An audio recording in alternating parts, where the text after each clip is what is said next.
Ruto haibeza RDC na Marekani kuhusu makubaliano ya amani ya Washington. Karibu sana kwenye habari zetu za kila siku na ujambo.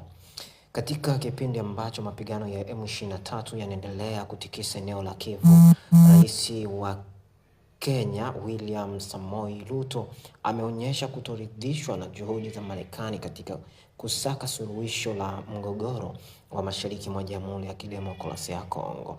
Rais Ruto amesema kuwa licha makubaliano ya amani wa Washington kutiwa saini miezi kadhaa iliyopita, hali ya usalama bado haijaimarika, huku mapigano yakiendelea katika maeneo mbalimbali ya mashariki mwa DRC.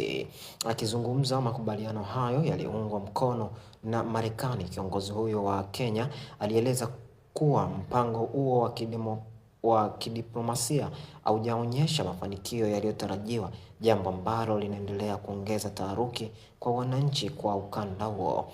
Ruto sasa anataka juhudi za upatanishi na mazungumzo ya amani kuongozwa zaidi na mataifa ya Afrika Mashariki, akitaja Rwanda, Kenya, Tanzania pamoja na Burundi kuwa ndio nchi zenye uwezo mkubwa wa kuelewa na kutatua mgogoro huo, kwa sababu zinaathiriwa moja kwa moja kiusalama na kiuchumi.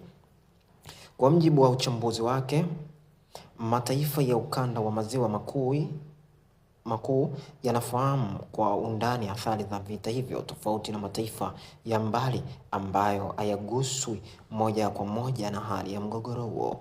Kauli hiyo ya Rais Ruto imezua mjadala mkubwa kuhusu nafasi ya jumuiya ya kimataifa katika kutatua amani ya kudumu mashariki mwa DRC, huku mapigano kati ya M23 na jeshi la Kongo yakiendelea kushika kasi.